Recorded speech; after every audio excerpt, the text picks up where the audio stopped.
Dağların başına duman eklenme, dağların başına duman eklenme. Yarın bağ düğüne barsa qarayso. Adam oğluşum adama bağlanmadı, Edrayla yarım gülse qarayso.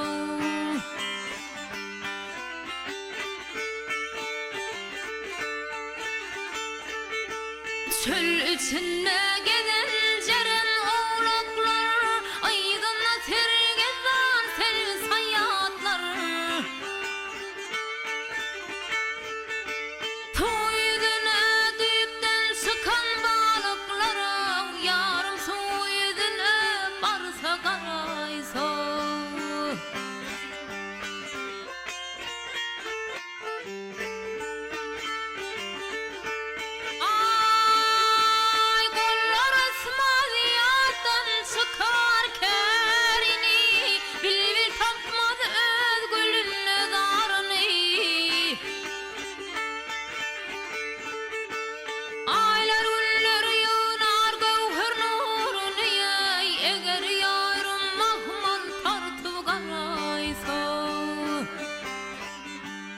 Nefesin ışığından bollum divana, yarım